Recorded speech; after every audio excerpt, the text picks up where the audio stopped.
Hello, everyone. Oops. Welcome to Configuration Manager 2012, the OSD Technical Overview. My name is John Vinsel. I'm a Senior Program Manager on the product team. I have with me... My name's Brett Flegg. I'm a Principal Developer on the development team of Configuration Manager. So in today's sessions, we're going to kind of go over some new features that we've introduced for operating system deployment with Configuration Manager 2012. It's all generally available now, so you'll be able to take advantage of these features immediately. We're also going to talk about some improvements to existing features that you guys have, so you can kind of see like maybe some requests you had for Configuration Manager 2007 you might not have seen yet. We'll talk a little bit about those. Quick breakout, we're going to talk about a new feature called offline servicing. We're going to talk about a lot of changes to media, some things to help you out, and a big DCR that we took. USMT changes. If any of you guys attended the app model sessions yesterday, some talk about how we integrate with the app model, as well as Pixie updates, import-export, deployment alignments, and some changes with centralized management. And then just a quick note before we get started, I just wanted to kind of call out anyone that might not have been in the State of the Union. We actually put out a really cool fun fact about ConfigMan OSD. Since January, the product team uses this to provision their entire test infrastructure. So as we continually test and validate the product, we've provisioned 45,000 VMs with Configuration Manager GA product. So we're hammering on this on a daily basis and getting a lot of traction on it. And it's our core mechanism for doing OS deployment on the product team. So with that, let's just get started. So I wanted to start by talking about offline servicing. We received a lot of feedback from you that updating your images and recapturing them on a monthly or quarterly basis was a bit of a pain. And applying updates as part of the task sequence could lead to undeterministic times for the task sequence itself, and sometimes you'd get some errors in there. And either way, you'd have a window where you'd have an unpatched machine on your network. So what we've done is work with the Windows team to add the ability to apply software updates to an image offline before you even deploy it. And we've integrated that in with our console so that you can use it using the processes and tools that you're used to using. I will call out from an operating systems perspective, this supports Windows Vista SP2 and above and Windows Server 2008 SP2 and above. Basically, that means everything in your environment except Windows XP. And this does work for CBS-based updates. So in general, that means that that's going to work for your updates to your operating system, but updates for applications such as Office still need to be applied in the traditional mechanism. So as I mentioned, we've hooked this up entirely into the existing process. So for example, one of the things we do is automatically filter any of the updates that you can apply to your operating system by what's already been synced and approved inside of your environment. So you know that any of the updates that you're applying have already been in use. We've hooked this all up through a schedule updates wizard in the UI. And I'll move to the next slide and talk a bit about that. Cool. So what you're saying here is, once you've deployed all these updates to your environment, all I have to do is to go into my console, and I can click a wizard and then apply those to my OS image. It's just that easy? Absolutely. Cool. So a bit about how this works technically. We do all of the work on the site server itself. Now, the first thing we do is actually make a backup of the operating system image so that if anything goes wrong or if you've deployed that image and you see any kind of issues, you can very quickly and easily revert back to the last known good image. Once we've done that, we then mount the image and scan and apply the software updates for that image and then commit it back to disk.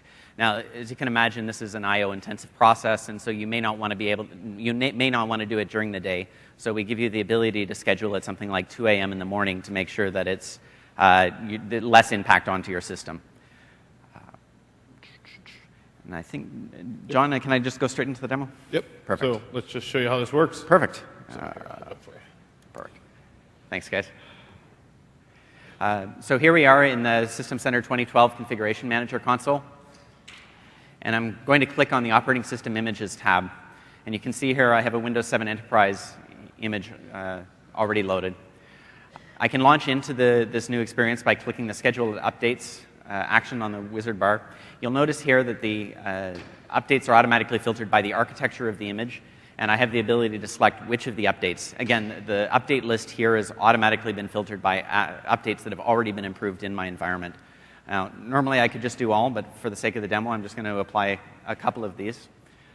You'll notice, by the way, that you have the full information available here as well. Now, again, in general, best to do this as something, schedule it as an update for something like 2 a.m. in the morning so that there's no impact on the rest of your environment. For the sake of the demo, I'm going to run this as soon as possible. And I'm simply going to click Finish. At this point, we're then going to go create the job on the site server that's going to go do the operating system image update. My preview part has disappeared here. But if I go here, previously I've actually already done an update on the system. And what you can see here is we give you the status of the last updates. So you can see here the set of updates that I targeted, and you can get detailed information about the ones that were not required or the ones that were successfully installed. I can also go here into the Properties page under Installed Updates and get the full history of the updates that have been applied to this machine. Finally, you see that the last status was update. If I hit refresh here, with any luck, you'll see that the scheduled update's actually already in progress. So I can able to actually just inside the console be able to monitor the status in progress. Thank you.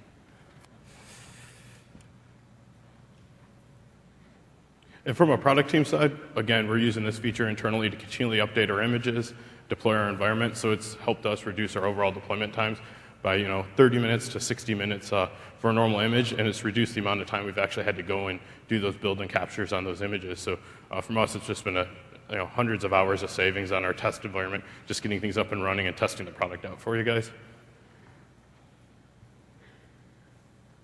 There we go. Okay, next I'm going to kind of talk about some media improvements. We made a few changes to the area of media. First thing we're going to talk about is changes to the pre-start command, which we used to call a pre-execution hook. So we've done some improvements there. We've also done a few improvements to help with automation scenarios. So we know a lot of you guys are doing some script type stuff, or maybe you're leveraging Michael's MDT. You might use some of these hooks to kind of help with some automation there. And the last slide, we're going to talk about probably the most asked for DCR in OSD, which is hierarchy-wide media. So the first thing here is pre-start command. In Configuration Manager 2007, we had this concept called the pre-execution hook. And it was really a catch-all to kind of help you guys do any kind of early setup or scripting in our environment and put special hooks or kind of any kind of workarounds in there. We knew that most of the customers were kind of using it, so we went and we actually built it into the product and made it easier to use instead of mounting a WIM and manually editing all this stuff. So what we've done is we've gone and we've integrated it into the media creation process. Will allow you to go and actually browse to a package as you create media and then specify the custom command line. So it's really easy to do. It'll work for boot media, Pixie, or standalone media.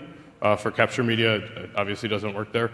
And the pre-start command still doesn't work from an existing OS, so if you're starting from Software Center. But all the normal WinP boot methods, it's built in and it's in the UI for you, so it's easy to take advantage of. Okay, the next thing we did was a bunch of automation improvements. The first one we did was the unintended boot media. I cruised the forums a lot, and I saw that you guys noticed that if you went and edited INI on the boot media, you could set it to unattended mode. That was something we had as part of our capture task sequence to make it a little bit more seamless, but people thought, hey, this is kind of cool, and we kind of want to eliminate some of the UI here. The thing is, when you did that, we still had the next screen. So what we've done is we've actually brought it forward and made it a real feature of creating unattended boot media. So if you're doing a lot of scripting, you don't need to show any of our UI. You can either use something like UDI or your own custom UI to do that, and we'll suppress all the native task sequence screens. The one exception there is the password. We want to make sure that all the media is always as secure as possible, so password will override unattended mode. The next one is another real big one that we've seen for things like maybe if you're doing some kind of deployments to servers, or maybe you're doing some things to like some headless workstations, maybe you have some kiosks out there. We call it the ability to select a deployment from a pre-start command. So what this does is you can actually set up a pre-start command, maybe put in some sort of script wrapper or an HTA there. You're going to select like a business unit. You can say, finance maps to this task sequence. So you can create an HTA that selects input, and then you can go and set a variable, it's called SMSTS preferred advert ID, to the deployment ID of the task sequence. Once that's set, that will go and override anything that's deployed to that system. So it'll kind of treat it like a required deployment. You can make that available, set this variable, and it'll still treat it as a required deployment. So it's a great way for you to put some sort of business logic in the front end of your task sequence and then turn it into an automated workflow without having to have some of those required deployments out there. Anything else I missed there? Nope. Okay. And then the last one, the top customer asked in 4 years I've been working on this feature, which is hierarchy-wide media, the option not to have that boot media tied to your infrastructure. Now, in fairness, we did make it a lot easier with the hierarchy reduction in Configuration Manager 2012, so you didn't need as much media, but we really wanted to close the loop on it and make it just a seamless experience and allow you to only have one piece of media to manage your Configuration Manager environment. So we've introduced a new mode called Dynamic Media, and I'm going to kind of walk you through the wizard, and then I'm going to explain how it works in a moment here. Essentially, what it'll do is the media will dynamically find the site based on the management point and the boundaries. So what we'll do is we'll go and create media, and we'll actually create a list of MPs. So today, there's one hard-coded MP on the site. We're actually going to let you build a list, and that list is going to be used for the initial communication. We'll allow you to put several MPs in there. That way, if one of the MPs is down, we'll actually be able to follow to the next one on the list and actually make that media resilient. And then lastly, we're still going to keep that site-based media around for a little bit while. We'll probably get rid of it in a release or two, but if you still have a need and you don't want to go to the dynamic mode, we'll keep that around for right now. So what I'm going to do here is I'm going to walk you through the experience, and then I'm going to walk you through the workflow of how it works. I found it's just best to show how the UI sets up the media and then talk through it.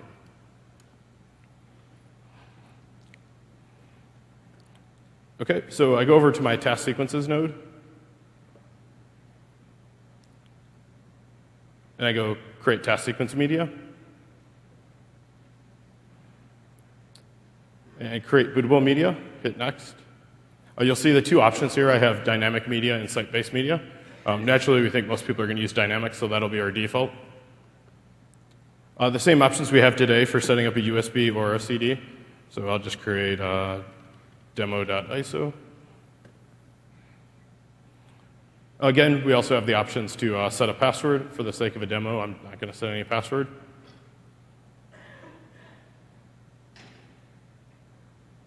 Okay, and here's where the change really comes in. We have the ability to go and associate these management points. So we'll go and we'll list all the management points, give you the site code so you know where you're kind of picking from, and allow you to select these. Additionally, we have the ability to prioritize these, so you can set them in the order that you want the media to work from.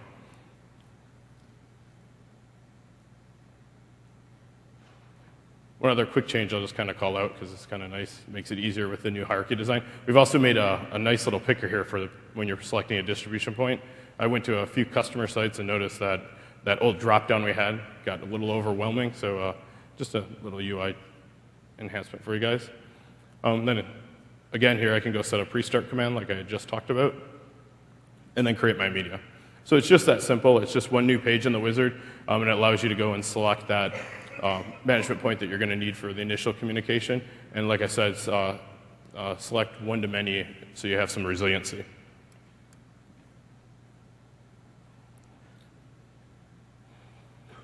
Okay, so now that you've actually made this media, how does it kind of work internally here? So essentially, the client's going to get booted starting using the dynamic media. So for this example, it's going to go to the Detroit site. It's going to send an initial MP lookup. And this is just only a couple K of data. It's basically information about the network that the client's booting from. So enough of us to figure out where those boundaries are and know where to send you. So naturally, the management point is going to talk to the database server and say, hey, I got this guy. Where should he go? Oops.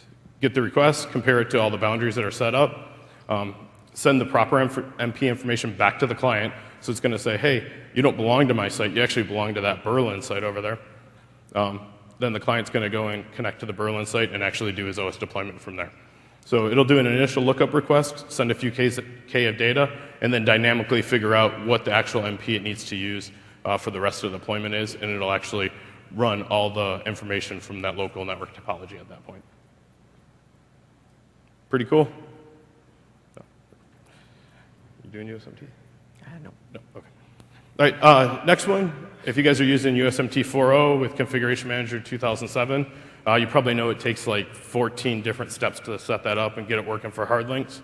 We've gone and we've done some UI optimization, brought a full integration of the feature in. So just made it way easier for you guys to leverage the USMT 4.0 features and get those Windows 7 deployments out quicker. We're going to support the hard link feature.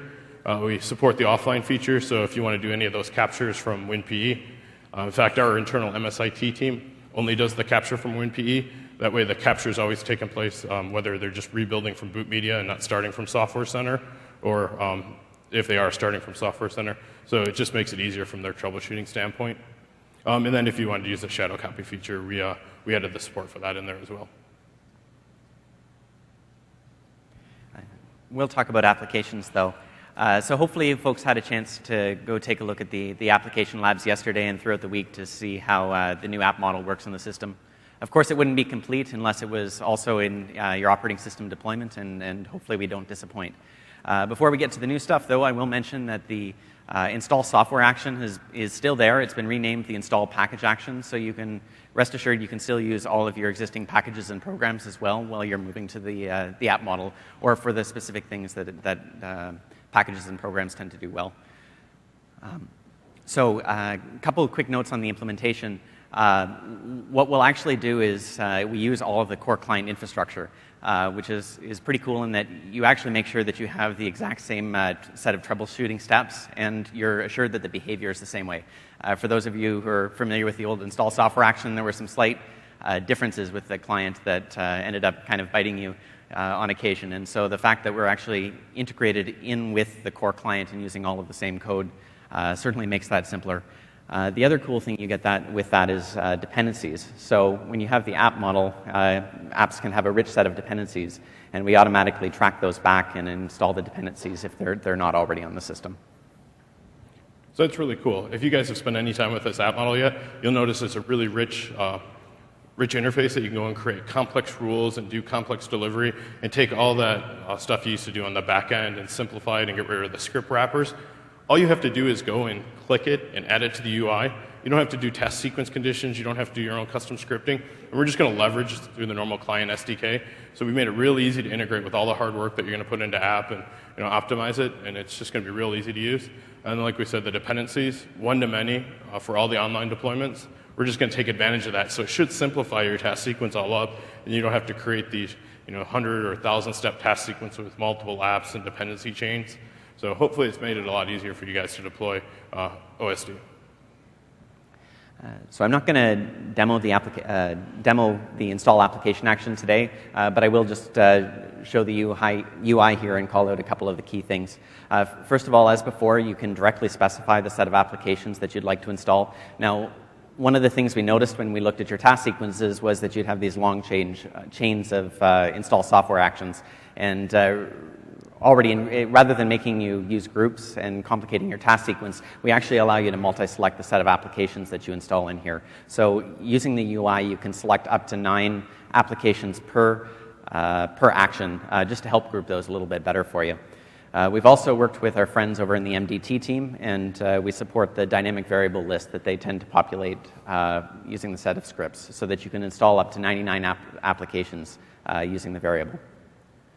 Cool. So again, just some UI optimization, trying to simplify your task sequence, make it a little bit easier to do everything for you guys. There's a lot of content on this slide, no pun intended. So I'm not going to walk through each of the items. You'll get a copy of the slide deck offline, and you can take a look through it. Just a couple of the key highlights. We support all of the main content download options. The one thing I will say is when we looked at dependencies, it didn't make sense, even when you were doing download all content before starting the deployment, to actually download all of the dependency chain. So what we do is, even if you've selected that option, we download the application dependencies as needed. So that way we can run the evaluation rules, and if the dependency is not needed, then we can skip the download and proceed. The other thing is the applications cannot run directly from the distribution point, so we also, even if you're using that option for the task sequence, we do download the content locally before kicking off the installation. And as we're looking at content with OSD, the one other thing to kind of call out too, as we're doing the download all before starting the deployments, because you might have multiple deployment types that may or may not be applicable to different OSs. So maybe the example is you have Adobe Reader app, and there's Adobe 9 and Adobe 10. Adobe 9 goes to XP, Adobe 10 goes to Windows 7. we won't know which one we need to evaluate and install. So for the download all when it's needed, we're going to go and download all the content for all the deployment types of the app. So it's going to be potentially a fairly large download depending on what you have going on there. But when we do things like download when needed or with the dependencies, we wait till we evaluate what we need and we only download the content then. So everywhere we can get an efficiency on the content download, we're taking advantage of those types of things. But for the things that we blindly don't know what's going on because we're going to be transitioning an environment, we're going to download everything so we have the content available.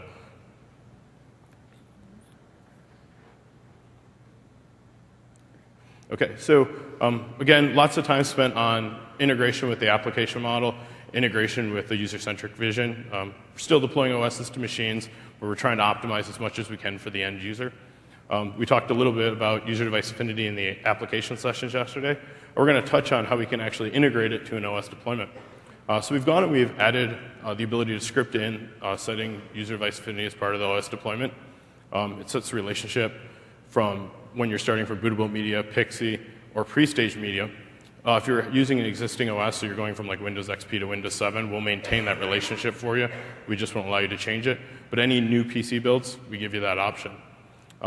As we're setting that option, we know that there might be multiple ways you want to set it. Like you might say, this group of PCs can't set user device affinity. So we'll actually allow you to say, it's not applicable to this task sequence. Likewise, you might say, you know what, I'm going to let users do it, but I still want an administrator to approve it. So we give you that administrator approval mechanism. And then you might just have a fairly relaxed environment. And you say, you know what, I'm going to put maybe some little bit of scripting in and authenticate the user. I trust the user if the authentication goes through, and I can just set up something like an auto approval. So a few controls to make sure that you're not doing too much with the user device affinity and kind of getting it out of control, and allowing you to take advantage of it during your deployments. Okay, kind of touched on this. User's able to define the setting available to boot media, Pixie, or pre-stage media. Also, this is directly assigned to a certificate. So as you're sending things off, like maybe boot media gets lost and it's set to some sort of auto approval, when you revoke the cert for that boot media, obviously that task sequence will be able to process it. So there's a few extra hooks in there too to make sure that we have the tight control on these types of things. During the deployment, what you do is before the setup Windows and Configuration Manager action, all you need to do is set a task sequence variable with the domain ID and user, and then you can do multiple ones separated by a semicolon. So it's just easy way to script it in. The common thing we always like to say is we recommend using the pre-start command. We've actually worked with the MDT team and the UDI interface, and they're bringing UDA into some of their basic workflows. So you'll be able to actually take advantage of that with the MDT RTW that was announced yesterday. And then the last part is we're actually going to send up a specific status message so that you can do some reporting off this as well. So if you want to see how many machines are getting registered during OS deployment, or if you just want to kind of do any audits, there'll actually be a status message in there to help you kind of look over your environment. Okay, which brings us to our favorite slide that we keep talking about throughout our app sessions and throughout our OSD sessions is what does this all kind of mean for task sequencing? So the general recommendation from the product team is try to leverage applications for most of your complex type of deployments. We know in the past when you weren't doing OSD, a lot of people would be using task sequences for like generic software distribution. So for this, we spend a lot of time in app. We're looking at it and we're saying, hey, as you're doing this, here are some things to note when you're using applications in a task sequence. First of all, just applications aren't user targeted, so there's always going to be a limitation on what you can send out there. They're still machine-based.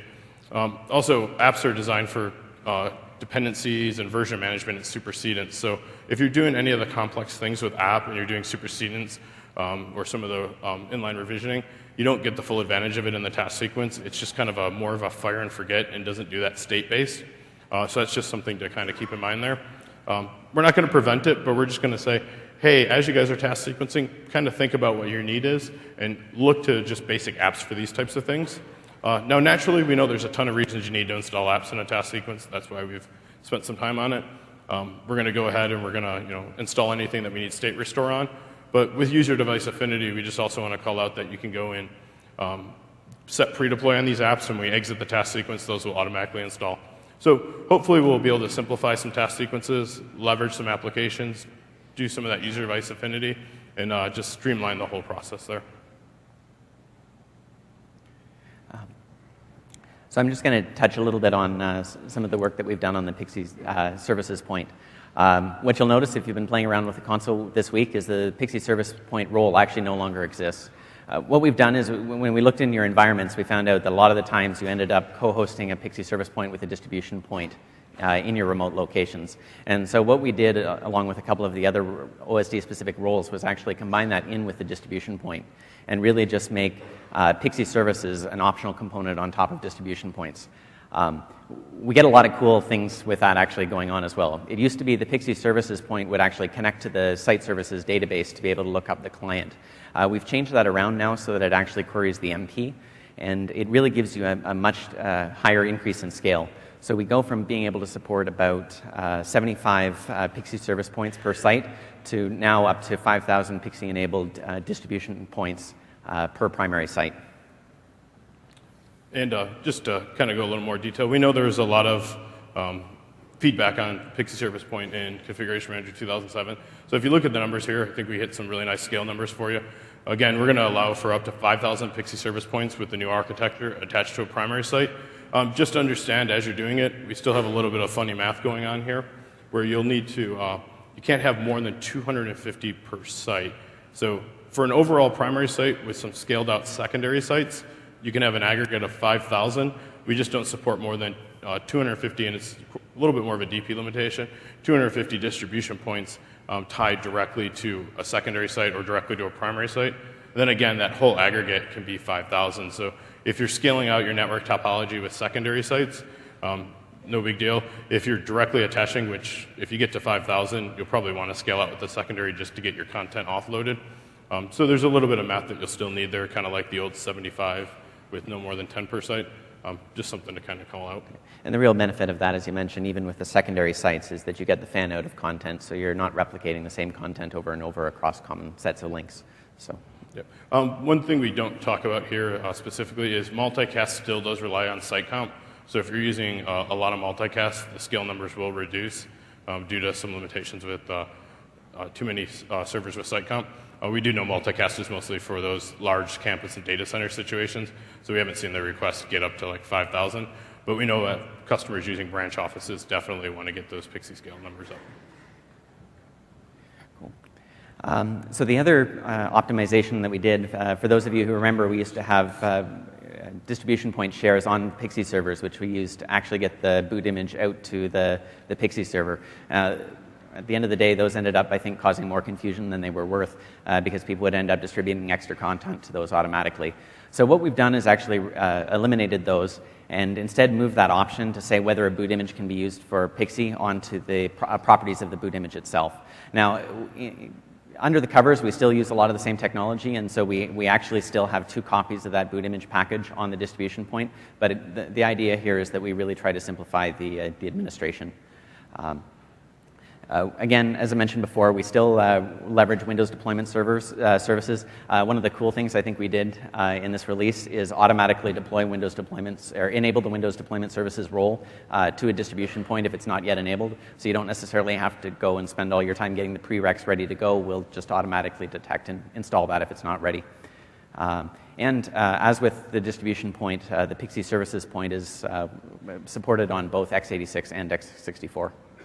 And just for multicast, because we didn't include it in the deck here, multicast is still needs a 64-bit OS because it's relying on site count.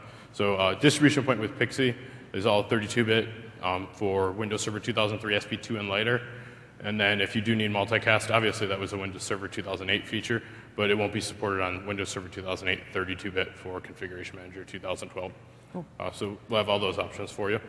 So I'm just going to pop into the UI and show you a quick demo for this. There we go. Just cancel that.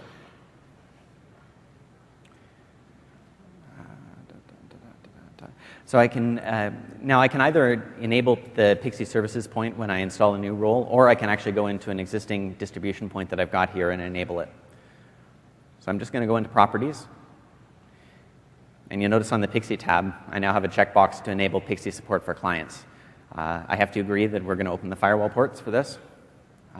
And also note, as I said, that Windows Deployment Services will automatically be enabled on that role if it isn't already. Now, the rest of this information here is exactly as you've used before when you were setting up a Pixie services point. So I'm going to type a password and click OK. So automatically then at that point, we're going to automatically go and set up Windows Deployment Services and enable Pixie on that role.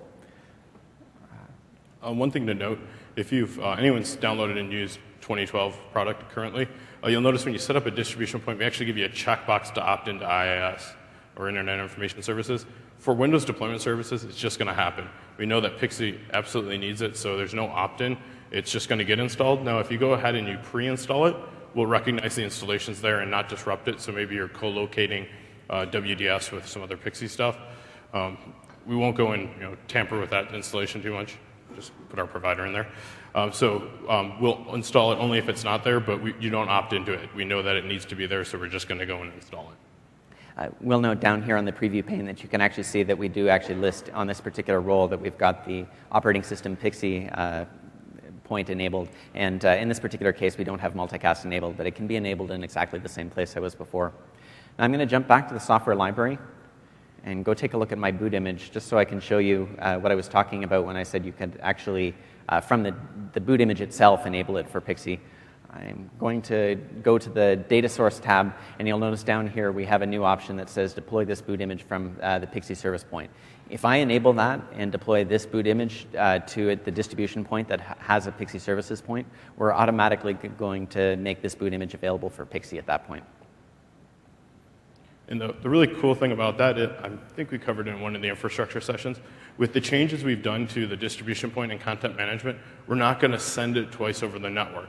As you enable and disable that checkbox, we're going to use the WMI provider on the distribution point, send a message down there, and then copy it over. When you remove it, we'll delete the file from there. So we're doing everything on the local DP through the WMI provider. So we're making it really network friendly. We're not, even though we're using 2 spots on the distribution point, we're reducing all that extra traffic that's going to the distribution point.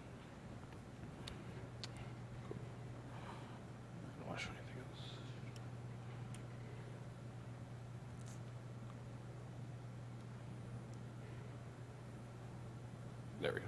Okay, so another big change that we've taken in Configuration Manager 2012, and if you looked at the early betas, this didn't even come until pretty late in the cycle, is a change to the import and export process.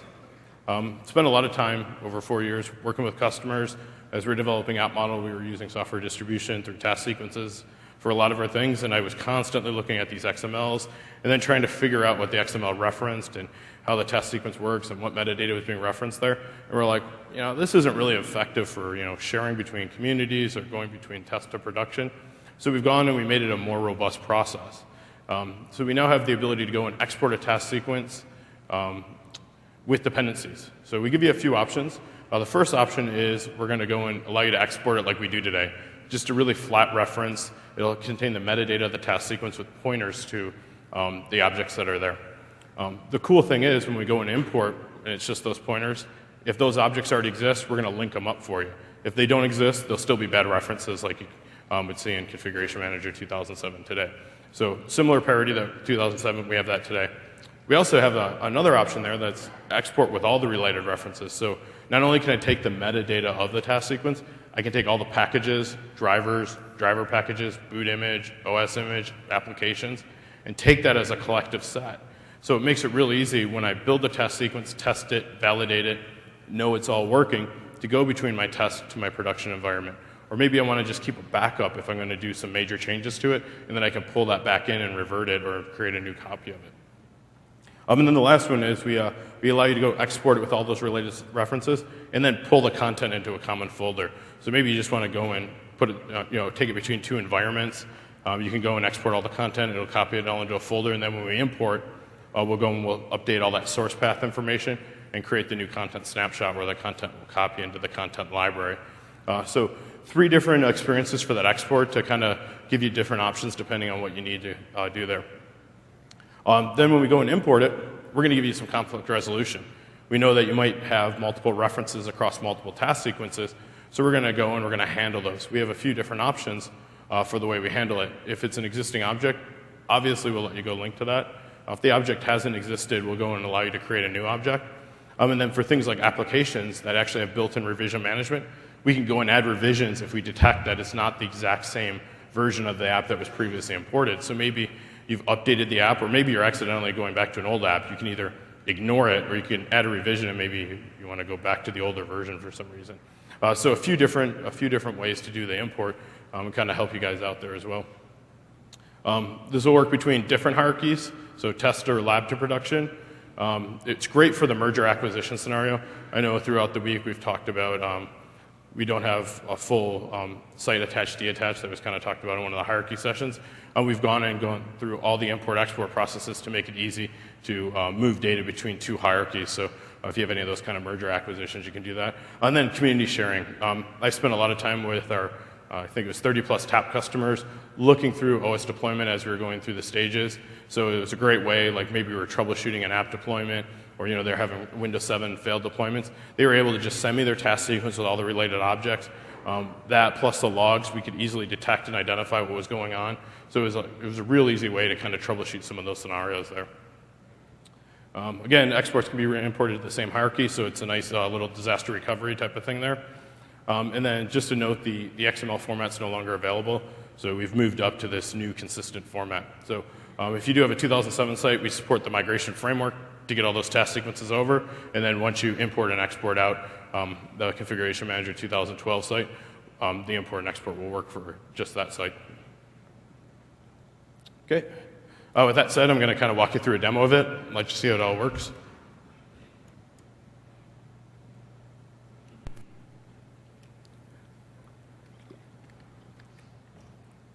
So you can see here I have my 2012 console.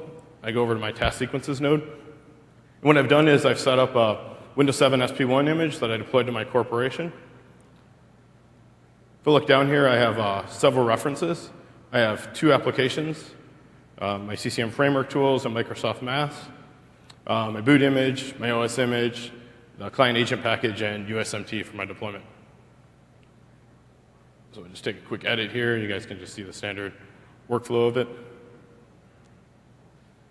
So typical task sequence from our out-of-the-box wizard that I know everyone doesn't ever modify because it's pretty basic. Anyways. So I go up here. I can click export. Again, the couple different options. If I deselect the first option, which also deselects the second one, this gives you that same experience as Configuration Manager 2007. So, oops, sorry, my Zoom skills suck. The export all task sequences, all task sequence dependencies, if you uncheck that, again, that's just that basic 2007 experience. So, demo. We're using, just so you guys know, we're using a zip file. If you've played with our application export, or if you looked at the new package export, it's a zip file. It's actually built off the Open Office format. I think that's exactly what it is, something like that. But it's built off basically open standards for the way we build the relationships in the document. If you're kind of geeky like me, you might crack open the zip and look at all the different XMLs and see how the references are. But it's just it's a common open source documented format. So for here, I'm going to actually go and export all my dependencies, but I'm not going to take the content because that'll take a little bit long. It'll go and it'll validate the task sequence to determine everything that I would need to export. Also for things like applications, if the application had a dependency, it'll find that dependency and include it in there. So we'll take everything that's directly referenced plus application dependencies. So we can see here I have my full list of items that are there. Hit next, finish off the wizard.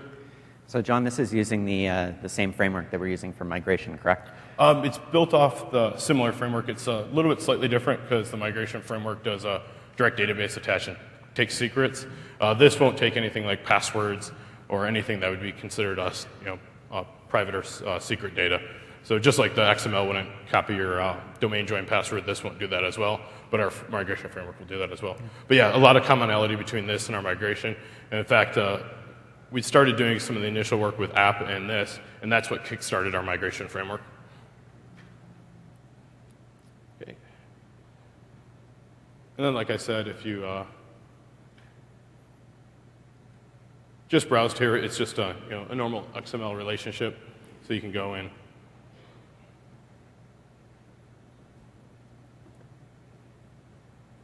Just kind of see how it all does the references there. So something kind of cool, like I said, if you're a little geeky like me and you want to see how it all works, it's kind of fun to walk.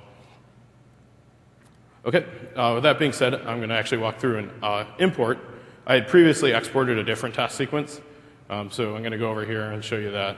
I don't believe I have any drivers, or I just have a few Hyper-V drivers and maybe no driver package. Yep. And then we can look in the applications node, and I just have the framework and the mass app, and then my typical two packages there. So go over here, import task sequence.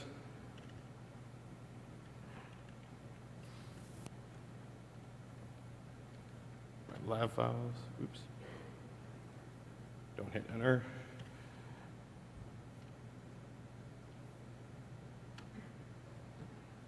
All right, it's going to go and it's going to scan in everything that's in there.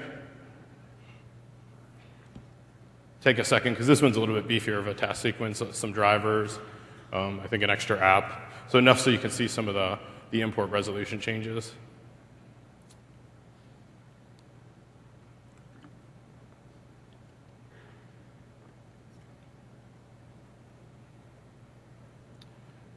Okay, so if we go in here, you can see most of the things are duplicates, so I already have those imported. There's also a series of things like create new. So there's a mix of things like my device drivers. Most of those are new. I do have one new application here and two existing applications, so we can actually see those get linked up. And then obviously it's a slightly different task sequence, so it'll create a new instance of that. And then in some of these, I think this one here is my app. Okay. If this app actually was different at all, I'd have the option of ignore duplicate or add revision, since it's the exact same version, and we can detect that based on the GUIDs in the app. The only option is ignore duplicate because it's the exact same version.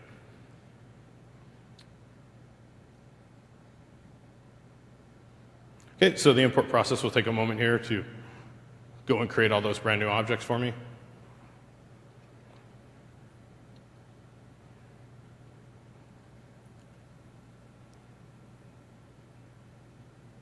Can you tell a joke while we're waiting?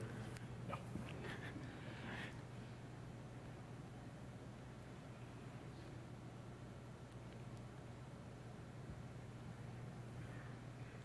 Da, da, da, I know. da, da. Sorry about this. I thought it was a little bit faster for a demo purpose. I got a little too excited putting a lot of drivers in there.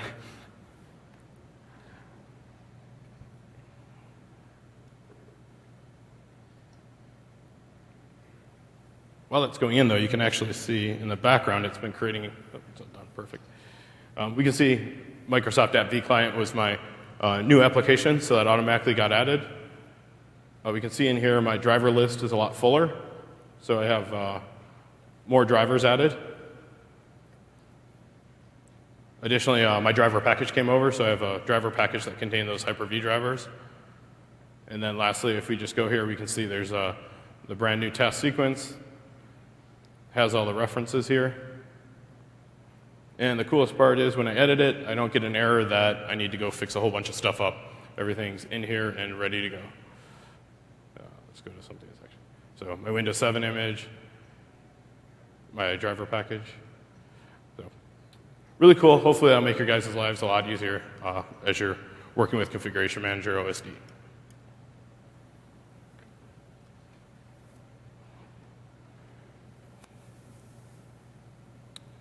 Okay, some other things we spent some time on were finding ways to align OSD with the rest of the product. If you've seen the new admin console, spent a lot of time with 2012, you see that we've tried to rework the console, make it easier to use.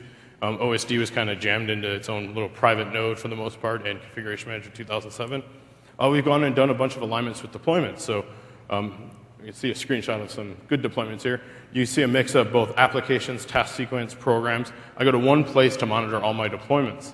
Now, naturally, if you have a lot of deployments, the list could get large, but you could leverage something like RBA and be limited to the deployments that you have. So if someone just does task sequencing, they'll just see the task sequence deployments. So it's 100% integrated with all our current stuff. And then task sequences are also integrated with Software Center for a common experience. We'll go ahead and we'll show you it's an operating system deployment task sequence when it's there. We'll also do some detection in Software Center to give different warnings when a task sequence is going to be deployed. So if you are doing things like associating a boot image or having an apply OS action, we're going to know that that task sequence is intended to be more destructive versus if you're just doing maybe a basic script-based thing like install an app and restart a service. So we'll give you a different warning that'll be a little bit more, it'll have like a little bit red exclamation point to tell the end user that, hey, by the way, I'm going to go do OSD to this versus, oh, I'm just going to go do this maintenance task type thing. So if you're still using a little bit of that generic task sequencing, we'll kind of help out there as well. And then like I talked about before, we're still machine targeted for task sequences, so it'll only be in Software Center. It won't be in the catalog quite yet. Okay. Centralized management is another area of change. Again, hierarchy-wide media, task sequences are global data and can be used anywhere. So we've improved the overall experiences for the centralized administration. Generally, we recommend doing everything at the CAS. By default, we'll go and create boot images at the CAS and nowhere else. You can still go and create and import boot images out anywhere. So we'll be able to do that. All the objects are global data and can be edited from anywhere. So if you're creating a task sequence at the CAS, you can access objects that might have been created at the primary, or you can go and re-edit those objects at the primary. So the flexibility to do everything like you can with all the other objects in the hierarchy. They can be deployed from anywhere. Again, we always recommend doing deployments from the CAS. So if you need to log onto a primary site for some reason, they could be deployed there, even if they were created at primary 1 versus primary 2. So all that management's built in. The one thing, and I didn't put this on the slide, I apologize, boot images are the only thing that can't be managed globally due to the construct of how when we update a DP and we edit the boot image, inject drivers and all that, that's currently limited in the site. We're looking long-term to try to find a way to fix that, but for this release, that's the only object that won't be centrally managed. And of course, remember that you can use the RBAC feature for all of these as well, so that you can make sure that you can set scopes so that you also have the ability to limit what task sequences get targeted, so you can be sure that you're not going to accidentally target an operating system at all systems. Yep.